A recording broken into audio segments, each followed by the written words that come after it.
Welcome to a new Getting to Know Japan webinar. Thank you for joining us, and a big thank you to our sponsor, the Japan Foundation New York, for funding this series and enabling us to put this on each week. Today, we are joined by Mrs. Louie Anne Batac Nguyen, who will be presenting on an introduction to sake. Louie Anne is a sake scholar and certified sake sommelier in Washington, D.C. She spent her formative years in Okinawa as a military child in a Navy family, which led to her deep appreciation for Japan. Prior to her work in Japanese sake, she supported initiatives in East Asian studies with the Henry Luce Foundation and consulted for and authored articles for startups focused on Japan-made products. Louie Anne, it is a pleasure to have you with us here today. I'll let you take it from here.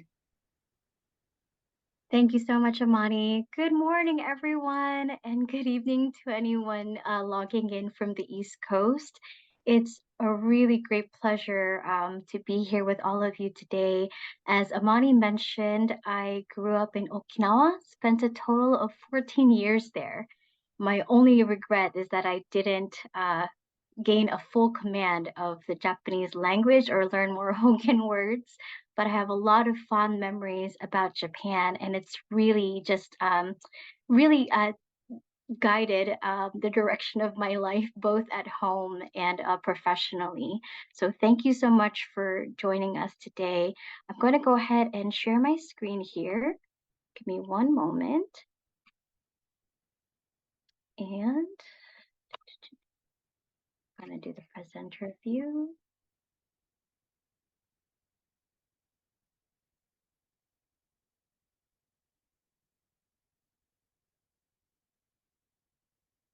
All right, I think we're all set up here. So as Amani mentioned, I am a sake sommelier and currently the beverage manager of an omakase in Georgetown. So if you're ever in the Washington, D.C. area, please do come stop by. I'd love to see you there. I also run a sake events and consultation company called Capital Sake. I'm really pleased to be here and also want to thank the Yokosuka Council on Asian Pacific Studies, as well as the Sake Brewers Association of North America, of which I am a member, for inviting me to be here. Now, just a quick raise of hands. Is anyone a sake lover? All right, so we're going to do an introduction on sake, and I'll try to squeeze in as much information as I can about this lovely drink. So the world of sake is a deep topic, but in the next half hour, we'll touch on a few things: the uniqueness of sake ingredients, sake culture as a reflection of values, sake etiquette, and exciting trends. And I really hope you're able to take away something that you're able to use the next time you grab your bottle of Japanese sake. So as we're exploring sake, I'd like for us to keep in mind this common expression that there are 10,000 ways to make sake. Sake is a Japanese alcohol made from fermented rice, but the most wonderful thing about it, I think, is that it's made with only 4 primary ingredients: rice, water, yeast, and koji. And if you eat a lot of Japanese food, you'll be really familiar with koji. It's used to ferment most Japanese cuisines. If you've had miso soup, then you've definitely had koji. Water makes up at least 80% of sake. And rice, as we'll see, there are over 100 different kinds of sake rice. There's a collection of yeast, even a national collection of yeasts. And some of the yeast are ambient yeast that comes from the brewery walls themselves. There's also proprietary yeast, a national collection of koji, as well as koji that comes from the breweries themselves. Now, some brewers may also add distilled alcohol to round out the flavors and bring about certain aromas, but usually, unless it's a flavored sake with fruit, these are the primary ingredients for sake. Now let's take a look at the bottom here. You'll notice the 3 kanji symbols, ni, hon, shu. If you walk up to an izakaya or a bar and you just say, I want some sake, they might give you a funny look because the word sake itself refers to all kinds of Japanese alcohol. The kind of sake that we're talking about today is premium Japanese sake or nihonshu. Sake brewing is part art, part science, and a lot of heartfelt dedication to the craft. It's really what got me to fall in love with sake. And I think once you learn more about the sake brewing culture, you fall in love with it too. Understanding how all these four ingredients work together with the different sources of water, the different brewing methods, techniques, and equipment that the brewers employ, and how the final resulting sake pairs well with the local food and ingredients requires years of study, mentorship, and tradition passed down from one generation to another. Now, we might hear sake called as rice wine. And when I meet new sake lovers for the first time, I try not to correct them. But since we're here learning about sake, I'll share that rice wine is technically very, very wrong. While it is made of rice and we do sip it like sake, brewing wise, it is its entire own category. So we can see here the different kinds of fermentation processes between sake, beer, and wine. Going from the bottom up, with wine, for example, it's a single fermentation process from grape to alcohol. With beer, while it does share a multiple fermentation process, that process is still very sequential, barley to maltose, maltose to alcohol. Now with sake, the fermentation happens all at the same time. Between the rice, the koji is added to the rice to produce glucose, and the yeast turning into alcohol. The yeast turns the glucose into alcohol. All that happens in the barrel all at the same time. So you might be able to imagine just the science and the art and the dedication that brewers really devote into sake brewing to understand how all these processes work with the different ingredients and the different brewing conditions. Rice is very important to sake, of course, just as important as it is to Japanese culture in itself. There are over 100 different kinds of sake rice, and what makes sake rice very special comes in the center of the sake rice. This is called the shimpaku, or the starchy heart center. Shimpaku actually means white heart. Now, brewers polish the outer layers, which contains fats and proteins, to get to the starchy center, which will then be converted to sugar and then into alcohol. So if you're new to sake, one way to begin your exploration is to take note of the polishing rates. Let's pause here for a minute because when you're exploring sake, this is important, but not super critical. So here we see four different examples, animated examples of, or illustrated examples of rice. First, you have the raw brown rice where there's no polish, no rice polishing. Then you have what we categorize as junmai, and we'll see this again. Junmai just means pure rice style. Now remember when we spoke about the ingredients, there's only four ingredients: rice, water, yeast, and koji. Anytime you see junmai on a bottle, that means there's no other additives. It is simply those four ingredients. Some sake purists will only drink junmai, and I say go with whatever you like, but definitely as you're exploring sake, it's really fun to pay attention to these labels, but again, not to be too constrained by them. The interesting thing is with junmai, there's no regulation on the polishing ratio, but usually it ranges from 70 to 60%. Now, those percentages refer to what's left of the rice. So if we go over to the next illustration here with ginjo styles, 60%, that means that 60% is left over of the rice and 40% of the rice has been polished away. To be labeled as ginjo, the sake rice would have had to be polished at least 60%. And then the next level up would be the daiginjo. Dai is a prefix for best or better or number one or big. So daiginjo, that's a 50% polishing ratio. So 50% has been milled away and 50% is remains. So some folks, as they're exploring sake, they might go straight for the daiginjo because, when you're thinking about it, you might tend to think that, oh, we want, all of that rice polished away, but not necessarily. Daiginjo leads to fruitier, more refined, elegant styles, lighter styles. But if you go just for the daiginjo, you're going to miss out on the full flavored, savory styles of junmai. So definitely don't constrict yourself to these categories.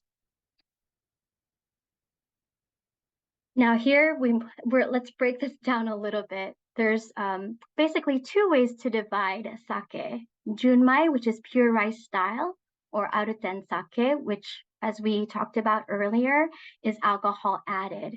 Alcohol added doesn't necessarily mean that the sake is bad. It's a brewer's choice. They can add their brewer's alcohol to it to round out the flavors, to bring out certain aromas or flavor profiles. So none of these categories are necessarily better than the other, and very much encourage you to try all the styles. So if we look at the left column there, let's talk a little bit about junmai. Again, junmai is pure rice style, only the four main sake ingredients. Going from the bottom up, junmai is typically earthy, light aroma, full body. And because the rice polishing ratio is typically between 60 to 70%, the cost of junmai sake are usually more affordable than the other grades. If you see junmai ginjo, might start to get complicated, but just think pure rice, and then ginjo style is at least 60% rice polishing ratio. These sake will be slightly fruity, fairly aromatic with a medium body, and pretty smooth. This usually is at that mid-level price range. And then junmai daiginjo, which is usually the sought-after sake. A lot of this sake tends to win at international competitions and, of course, competitions in Japan. The ginjo boom, that fruity flavor, aromatic, light style began in the 1980s, just based on changing preferences within the domestic market. So a lot of the contests, the sake that win these contests are categorized as junmai daiginjo. So these are going to be your more expensive sake, but don't be too frightened because there are very affordable and delicious junmai daiginjo styles as well. One of the reasons for its higher price range is because of how long it takes to polish the outer layers of the rice. So a lot more time, a lot more labor from the brewery. So that's your junmai side. And then your aruten, very similar to the categories that we talked about, and just with alcohol added. So we see here junmai versus aruten. I don't really like to think of it that way because, again, as I said, there's so many beautiful styles and so many differences too within the categories. So please try everything. And I want to note that this chart, this diagram comes from the Japanese bar, which is a really great resource for all different kinds of Japanese alcohol. So when was sake first developed? Rice cultivation was introduced by China almost 3,000 years ago during the Yayoi period, which is around 300 BC. But the first mentions of sake can be found in Japan's earliest histories, the Kojiki and the Nihongi from the 7th and 8th centuries, respectively.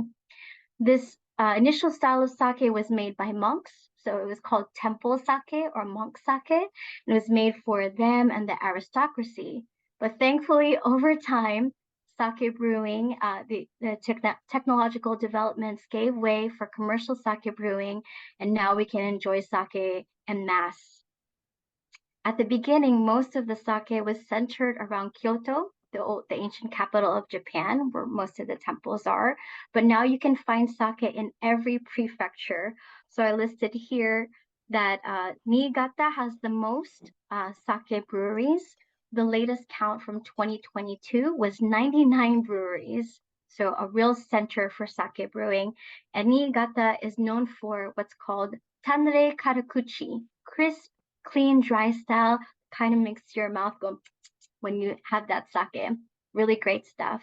And surprisingly, in Okinawa, there's also one sake brewery. As many of you might know, Okinawa is more well known for awamori, which is an entirely different spirit of Japan. Now, many prefectures have an identity of sake based on local geography, food, traditions, and tastes. If you go to any brewer, you'll learn that they really strive to make sake that pairs well with local food. They want to make that marriage between sake and their local food very seamless and enjoyable. Now, if you go to a sake bar or izakaya and just ask for sake without food, they might give you funny looks or even politely pressure you to order food because sake is really meant to be enjoyed with food.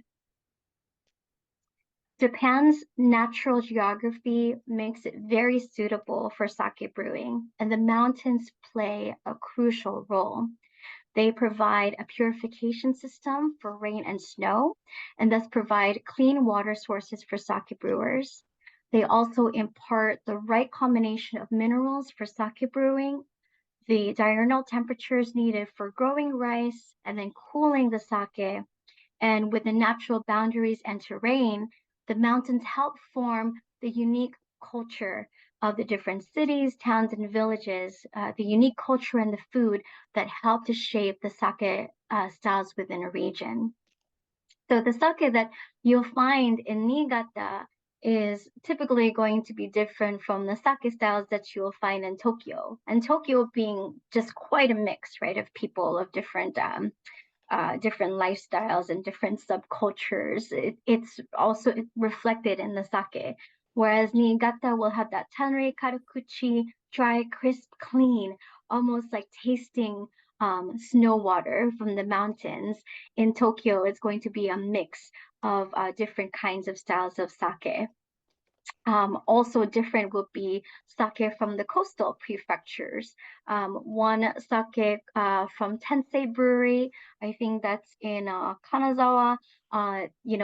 It's a bit has a little bit more salinity, so it's really fun to try different sake from different regions. And as you explore the sake, you will begin to identify these different styles based on the regions.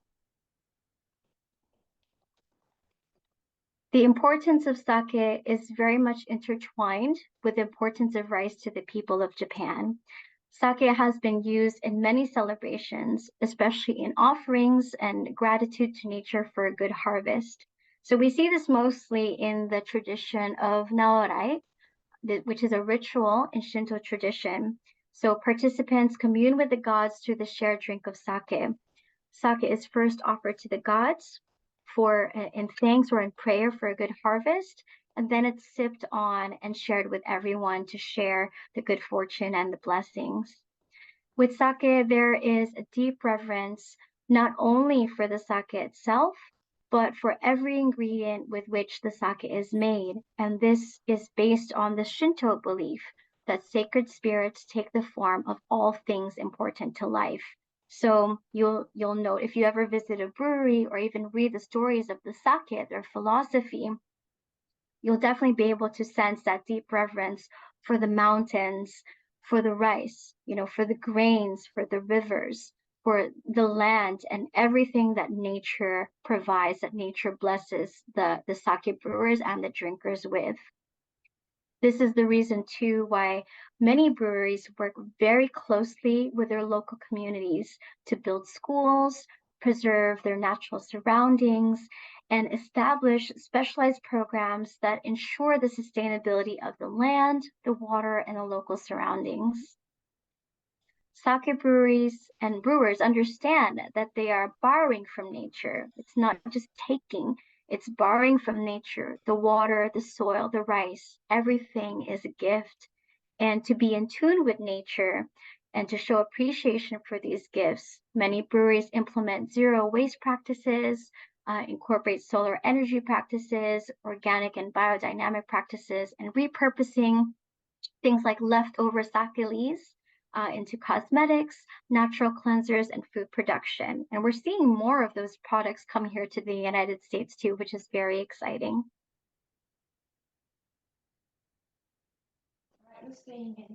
So here are some occasions when sake takes center stage. Let me bring your attention first to this beautiful ukiyo-e wooden block print here. If you see in the back, there's a barrel. That is a symbol for Kimbishi, which is the oldest sake brand. I believe that's from the 15th century, and you can see in different wood block prints this brand, which is pretty neat. And then to the right, you see a barrel with a mallet. This is for Kagami Biraki, a tradition that marks new beginnings and important events like weddings, corporate anniversaries, and even sporting events.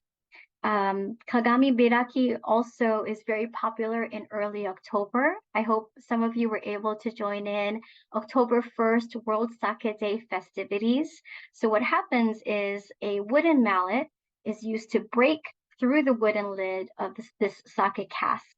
The cask varies in size depending on the guest count. There's some that are very small, and the largest one can hold an impressive 72 liters of sake. I haven't seen that one yet. I have to go to Japan for that. But the honor of the strike is held by the host, VIP, or designees. And it's really a lot of fun to watch them kind of plan their strike as the MC proceeds with introductions and commentary. There's a lot of, like practicing where to hit. There's head nods, smiles, and a lot of anticipation for the moment. And they'll say, Ichini, and the third call of yoisho, the barrel is broken. Then the sake is distributed in masu, which are these little cubic sake cups made of Japanese cedar or hinoki. And these are distributed to all the guests in a group kanpai, a cheers moment to share the good fortune. Another sake-related transition that's performed at weddings is san kuro, which means 339 times. So bring your attention to that image on the bottom right. So you'll see the three tier cups there. Here there are three special sakazuki cups that are stacked on top of each other in a tiered arrangement to symbolize the couple's ancestral past, present, and future. So sakazuki is a very special cup. It's very shallow, and it's really intended to be that way so we don't drink too much, especially in these kinds of formal ceremonies. And the couple takes turns drinking from each cup 3 times to symbol their union and marriage.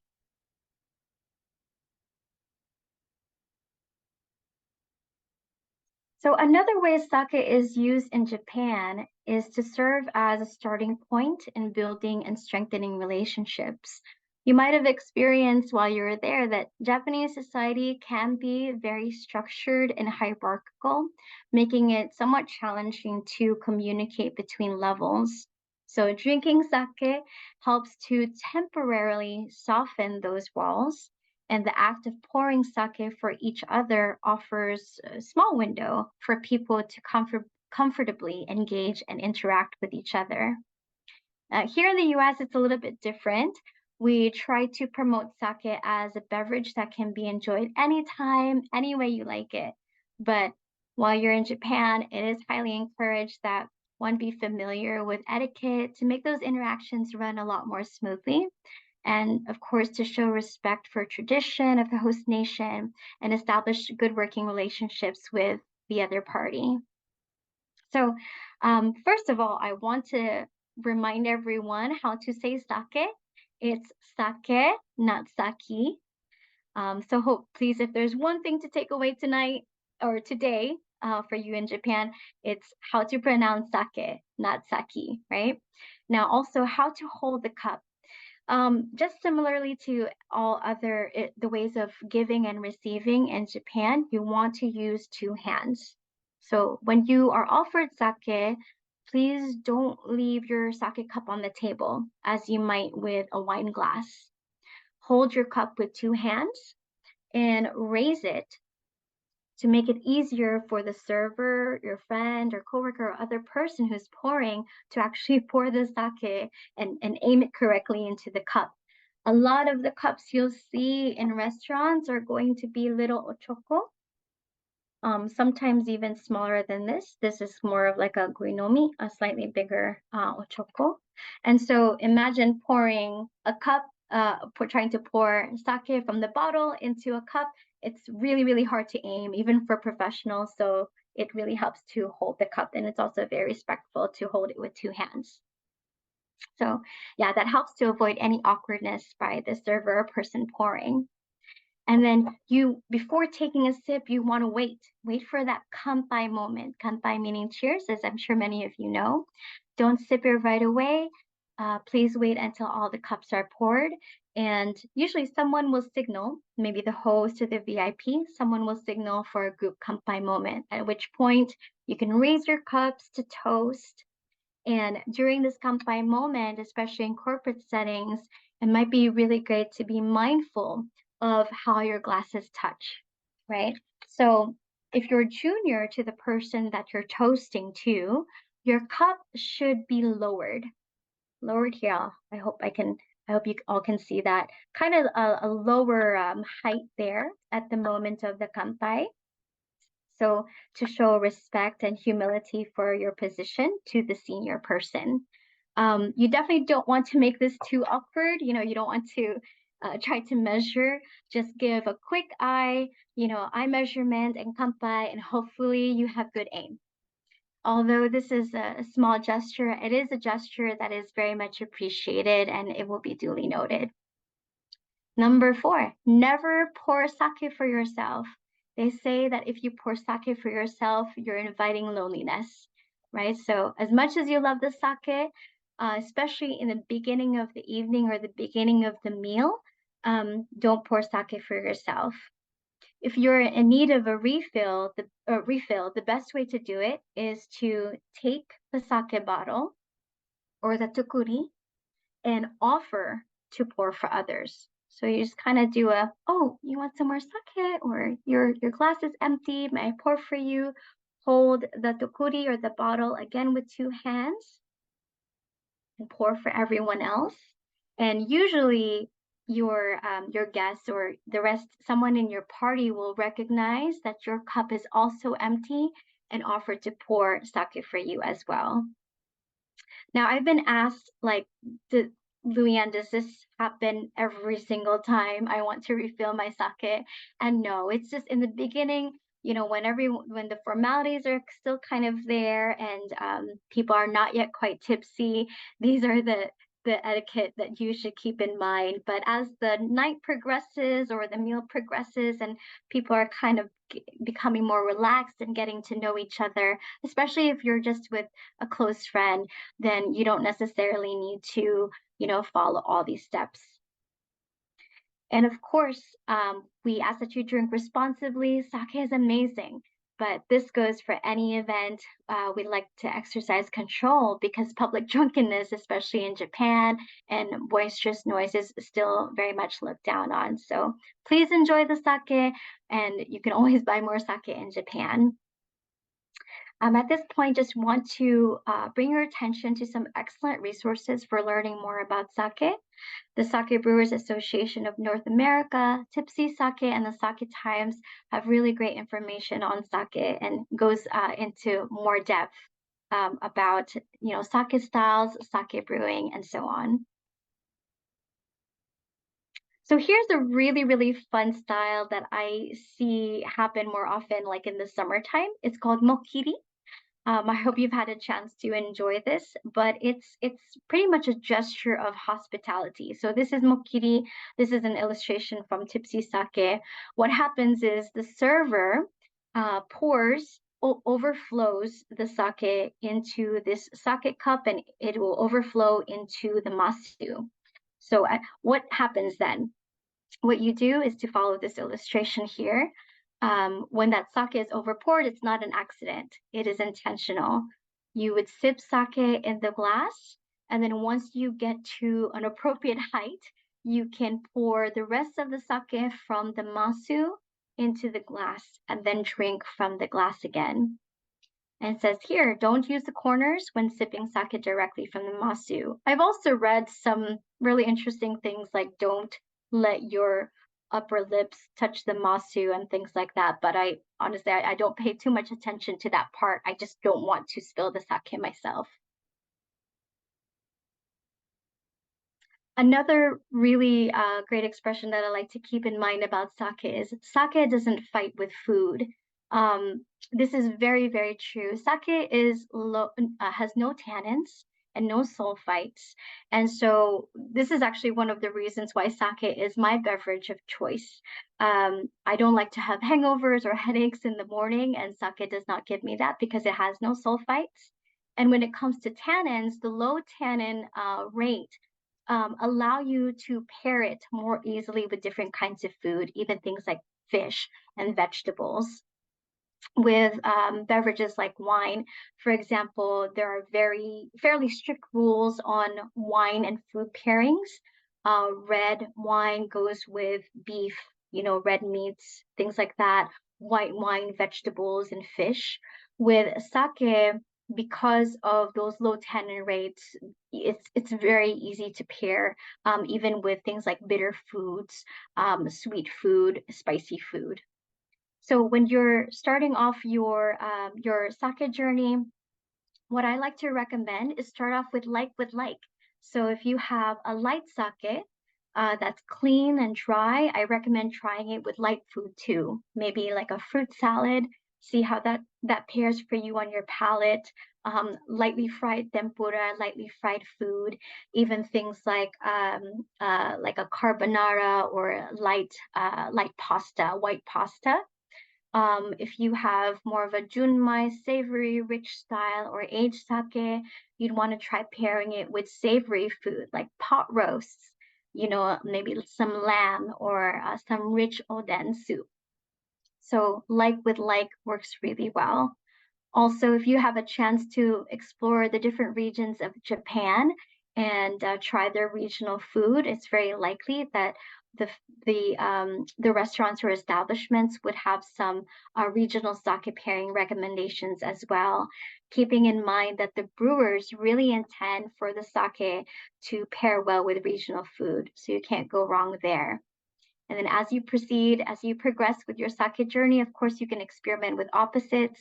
I love to try dry, light styles of sake with some rich foods. That those the dry notes are going to really cut through the fat and give me sort of a palate cleanser, so it's not too much on my palate. But every person's taste is different, taste is subjective. So definitely try new sake to see which combinations you like the best. Just very quickly here on trends, we're seeing some really exciting trends from Japan and here in the United States.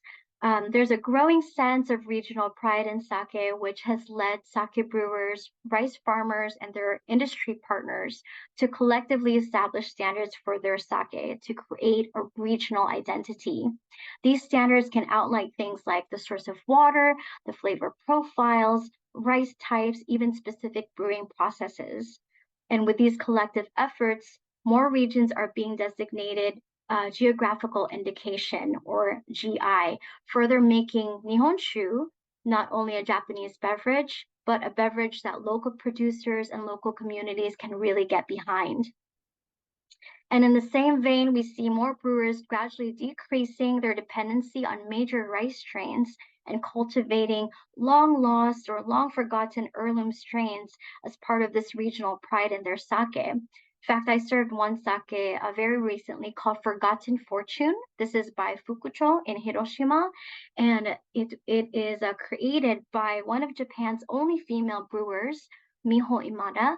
And Miho Imada-san actually invested 10 years of her life into growing and cultivating this sake rice, because she's just so proud of her region and of her town, and she is the only one brewing with this sake rice. Definitely a labor of love here. And I'll just quickly show this map of some of the GI designations as of January 2021.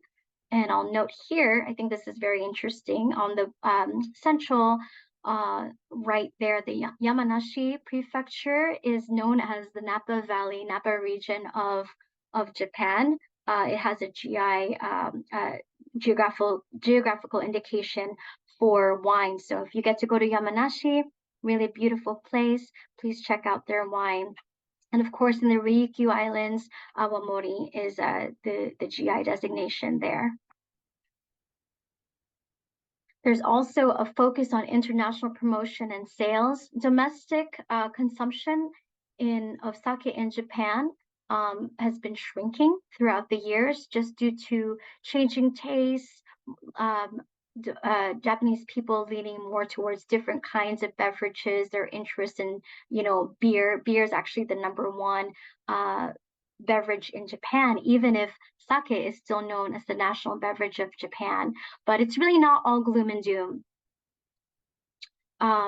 Domestic brewers in Japan, even if they're experiencing this push and pull dynamic of tradition versus innovation, the export market is very strong, and so is the Japanese identity in sake brewing.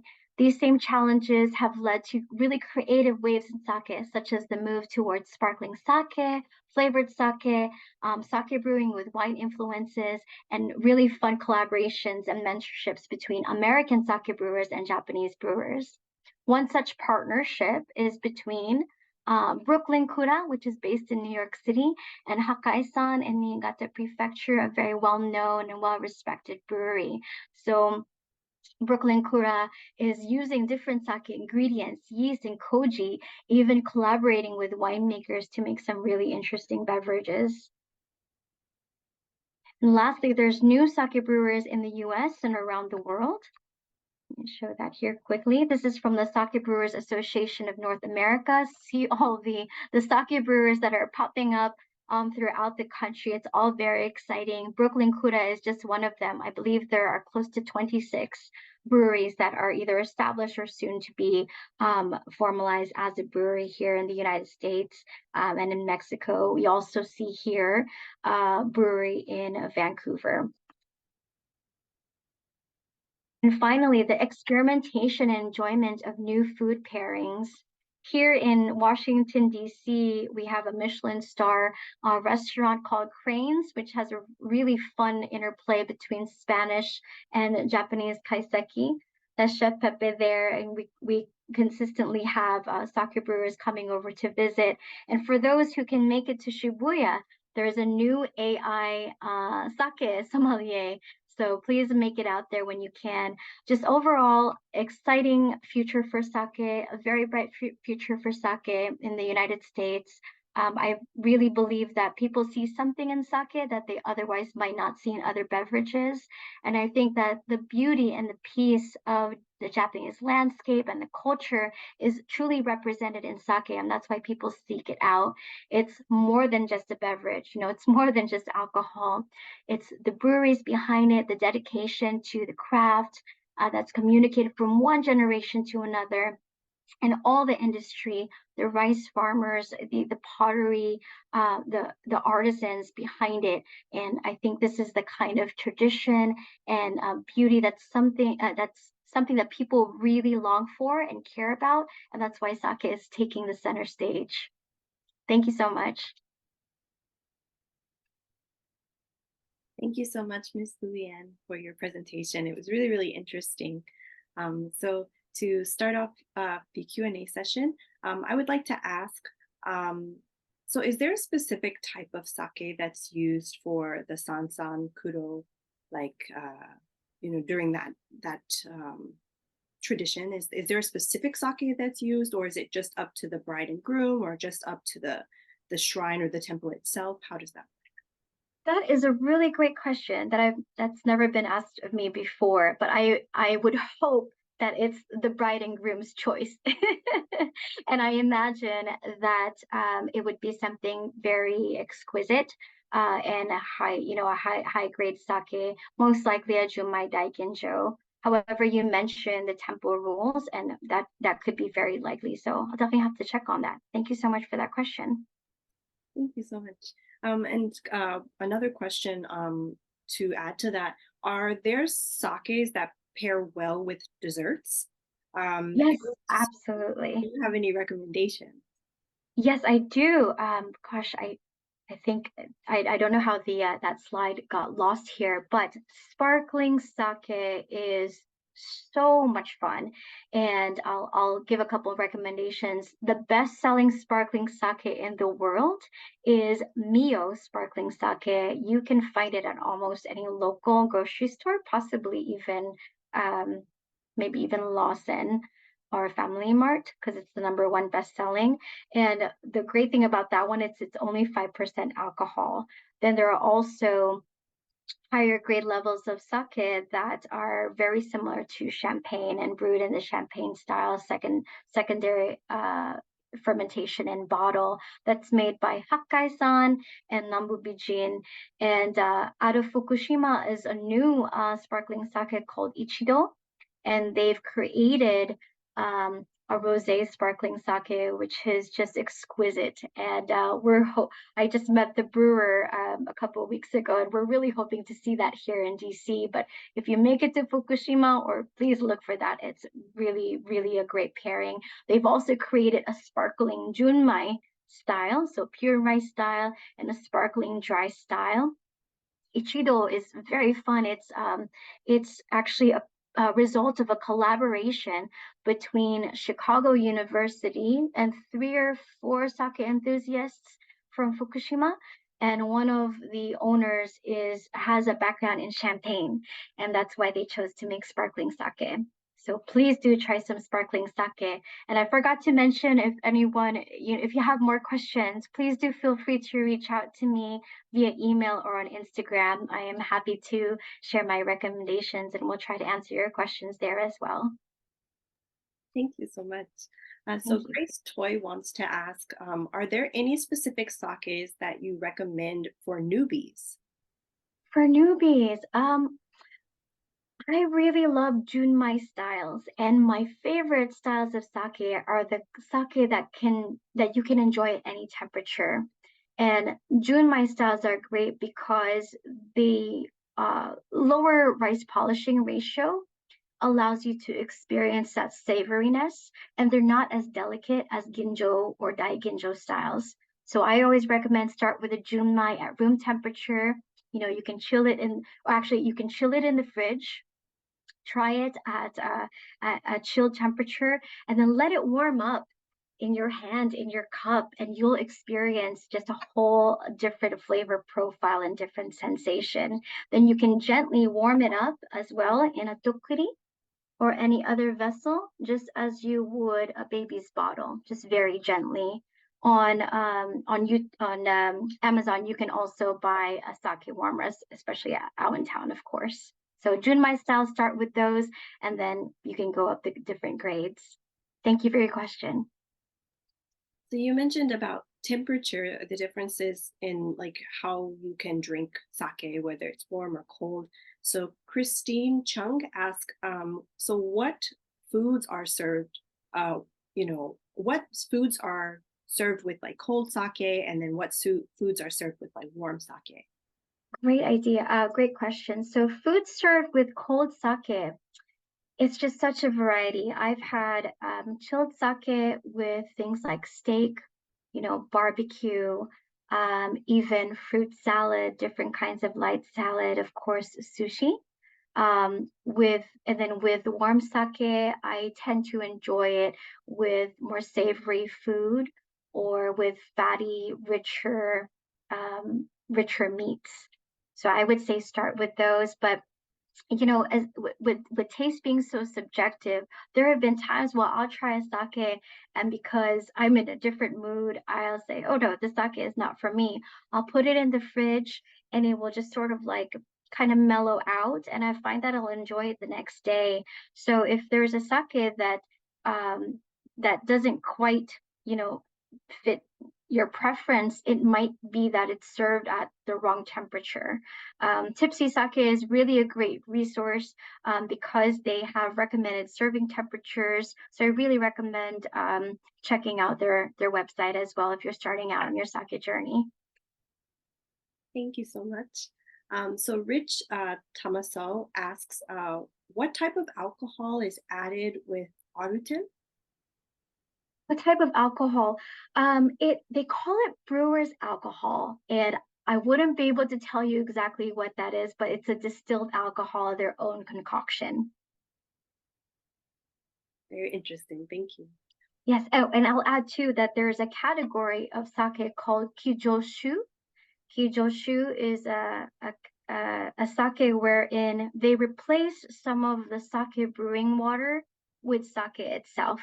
And so it's more concentrated and has like a higher aging potential. There's a kijoshu from that's aged 8 years that I really recommend trying. So that's one to try, especially if you're a big fan of whiskey and liqueur. Kijoshu is a great sake category to check out. Thank you very much. Thank you. So Angel Sierra asked, says, I'm interested in trying my hand at home brewing sake. Are there any unique ingredients, fermentation methods, or tricks from Japanese sake traditions that I should consider incorporating into my home brewing process to achieve a more authentic and flavorful result? That is a great question. And actually, brewing sake in Japan is illegal. It's not allowed. We're not allowed to brew it ourselves. Of course, I won't say anything if you brew it in your home, but I recommend visiting a brewery first, visit your local brewery, and really understanding, you know, how it all starts with the rice. It starts with the rice, having high quality rice that is available. Some brewers brew with local table rice as well. So rice is where it starts. Clean water and the yeast and koji. You know, I've never. We're not able to brew sake in Japan, but here in the United States, when you return to the United States, you can actually purchase the mikura sake brewing kit, and you can make two different styles of sake. The mikura kit was created by the heiress to Katsuyama Brewery. She actually just came to visit a couple weeks ago, and it's her effort to try to make sake more accessible. So hopefully you'll be returning to the United States soon and can more freely brew sake. But I recommend, visiting the sake breweries first while you're there and getting as much information as you can from them. And then when you come back here to the United States, you can reach out to the Sake Brewers Association of North America, which is a great support system. They're working to improve legislation to allow more sake brewing, for breweries to be recognized and protected, and for the sake to be protected as well. I hope that helps. Thank you so much. So Rich Tamasao asked, is cloudy or clear sake, or cloudy versus clear sake, which is the better grade of sake, or is it just the brewing style? Great question. So cloudy sake is sake that is pressed, but a lot of rice sediments are still left behind. And there are also quite a range of cloudy sake or nigori sake. Some people call it unfiltered, but it's technically wrong because premium Japanese sake has to be filtered some way, somehow. So you have nigori that are very, very thick. The thickest one is going to be called dobiroku, super thick, almost like a pudding. Still trying to kind of wrap my own taste around that. And then you have clearer, and then in the middle, you have the nigori that are sweeter. I'm not too much into sweet, but it could be really fun too, and pairs with desserts. And then you have even lighter styles of nigori. Breweries are beginning to really expand their nigori portfolio and making nigori that are more balanced, which maybe with maybe like slight hints of sweetness or slight hints of dryness. It's really, really fun to explore. There's even some sparkling nigori sake too. And when you explore sake labels, sometimes it can be like trying to order a Starbucks cup of coffee. You know, I'm all good with a cafe mocha, but sometimes you'll see something like a sparkling Junmai Daigin Jo Nigori, and you're like, okay, what does that mean? So hopefully this presentation has helped to categorize the sake for you. Very interesting. So Hugh Hyun Tran asked, can you tell more about the popularity of sake in Japanese people's daily life? Will modern and imported drinks reduce the status of sake today? Thank you so much. Thank you for your question. It has those modern drinks. The Japanese society, their preferences have already changed, you know, and lean towards like Western food, Western culture, Western drinks. And the Japanese are very open-minded to new products and seek out those new products. So the beer market is much bigger than the sake market. At the height of sake brewing, there were 4,000 breweries, and I believe now there's only 1,400 registered and operating breweries. So it already has diminished the domestic um, demand, but we also like to see it as you know, a good thing in some ways because it's about efficiency. You know, it is about competition. It's about finding one's place in the sake industry. Interestingly, uh, it's it's become difficult to start a new sake brewery in Japan. And I believe that one of the major requirement now to start a sake brewery is that the sake can only be for export, not even for domestic consumption, because they want to protect the already existing sake breweries in Japan. Very interesting. So to kind of add to that question, um, is one of the reasons or one of the factors for the decline in sake breweries in Japan, is it also due to like climate change? Because I realize climate change affects the way that rice is produced. And so is that also a factor for the reason of the decline in these types of breweries in Japan? Yes, I would imagine so. I don't have any statistics for that, but I'll share that one of the breweries actually had to relocate to a northern prefecture, you know, to continue to exist. And if you can imagine, that could have changed their entire flavor profile, their entire brewing process, because sake making is arguably very like regional with the water, the rice, you know, the local culture. And so, but they just the owners desire to still brew sake and to make good sake, so they had to move. And I imagine that could happen more and more due to climate change. I see. That's really unfortunate. Um, the next question comes from Gil Elliott. How does mirin differ from Nihonshu? And is there any premium mirin out there, or is it strictly for cooking or seasoning purposes? I don't know much about mirin, but I believe there is more premium mirin sake out there just based on local local grocery stores here in the United States. Just as there is like more premium shoyu or soy sauce, there's definitely more premium mirin. Sorry, I don't have more information on that question. Thank you. No worries. Thank you so much. Christine Chung asked, what is the alcohol content of sake with or without the alcohol added? With or without alcohol added. I recall, I think it's about for 30% and up. And so they'll definitely, you know, dilute it accordingly, but still in a way that retains the flavor profiles that they desire. The average alcohol when it's time for consumption is between 12 to 16%, but there are some alcohol that some sake that can go up to 22%, and those are usually the age styles, or genshu would be around 16 to 17%, where it's not diluted at all. Thank you very much. So Mr. John Bradford asked, if Japan forbids the opening of new breweries, then I guess that there's no options to import the sake is now being produced outside of Japan.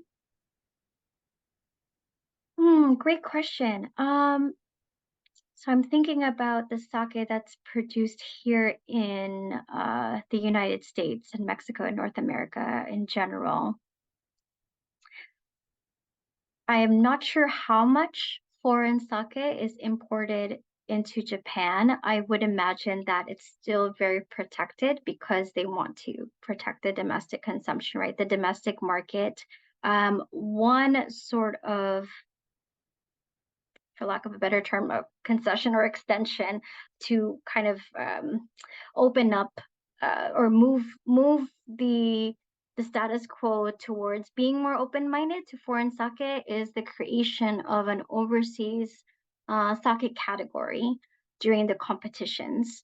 But I'm not sure if even if the winners of those competitions still have a presence in Japan? That's a really good question. I'd have to check. My understanding now is at least for the sake that is produced by the members of the Sake Brewers Association of North America, I don't believe they have a presence yet in Japan. And one of the goals of the association is to have that sort of like exchange between Japanese sake and American made sake. And I think that the collaboration between Hakkai-san Sake Brewery and Brooklyn Kura will be sort of the pioneer of that. Thank you so much. So the final question comes from Susie Asaya Natalawati. Is sake culture, or does sake culture also contribute to the centenarian life? So people being able to reach 100 years old in Japan. Oh, that's a great question. So it is said that sake is a healthy drink. And there are some studies to a healthier choice. There are some studies to support that. But I couldn't tell you that 100% because alcohol affects different people differently. And so, you know, I like to say I like to just choose sake, and I do think that it's healthier for me. I'll share just one anecdote. During the peak of COVID, I had learned from a friend, I think it was a study that came out of a university in Narita that suggested that the additional amino acids in sake help to prevent COVID and overall illness. So I said, okay, that's a great reason to drink a cup of sake a day. And so I did. And then we took a trip out to Kansas for a family reunion, and my in-laws are very traditional and strict, so I did not drink sake and I did contract COVID. So that's my story, and I'm gonna stick to it. Thank you so much again, Mrs. Louie Anne Batac Nguyen, for your presentation today and taking time out of your day to be with us. And thank you everyone for your amazing and wonderful questions. That concludes our Q&A session for today. And thank you once again to our program sponsor, the Japan Foundation New York. And lastly, I will be presenting some upcoming events. Thank you so much, everyone.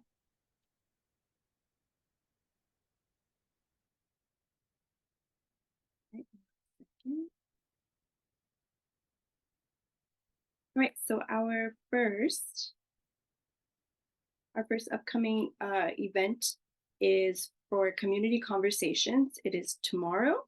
It is going to be on the role of Japan Coast Guard in armed conflicts. Again, this is tomorrow, October 4th. It begins with at 18:15 with refreshments, and at 1900 with the presentation. Captain Kentaro Furuya will be presenting during this community conversations seminar. So if you are in the Fusa area out in Tokyo, please join us for this event tomorrow. Next event, please.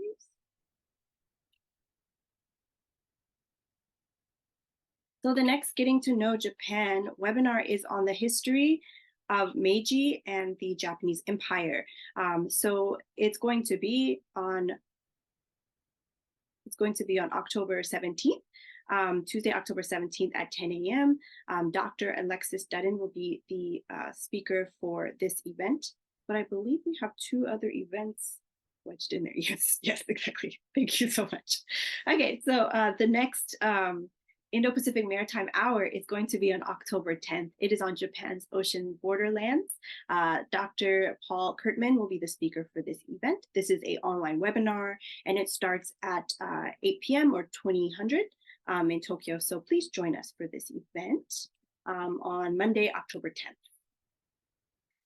The next Getting to Know Japan webinar, which is going to be next Thursday, October 12th, is at 1900, is going to be on Japanese pop culture, the paradoxical nature of the kawaii concept. Dr. Kaori Yoshida is going to be the speaker for this event. So if you are interested in kawaii culture or the kawaii concept, please join us for this online webinar next week. Next, please. And finally, the history of Meiji and the Japanese Empire. Again, this is going to be on October 17th, Tuesday, October 17th at 10 a.m. Dr. Alexis Dutton will be the speaker for this event. So again, in conclusion, if you have time, please join us tomorrow for the Community Conversations event in Busa. And if you have time later or next week, please join us for the Japan's Ocean Borderlands for the Indo-Pacific Maritime Hour. Please join us for the next Getting to Know Japan webinar, which is going to be on the Japanese pop culture paradoxical nature of kawaii culture. And the following week, again, please join us again for the next Tuesday webinar, which is going to be on the history of Meiji and the Japanese Empire. The final slide, if you were not able to join us last week, or if you are wanting to review some of the information that was shared during this presentation, please follow us on our YouTube channel. We post our webinars weekly, so you will be able to go back and rewatch, and please share with your friends. So once again, thank you everyone for joining us today. I really appreciate seeing familiar faces each and every week. And thank you once again, Mrs. Louie Anne Batac Nguyen, for joining us and for your wonderful presentation. We hope that everyone will join us again next week for the next Getting to Know Japan webinar, and we hope that you will take care. Thank you so much.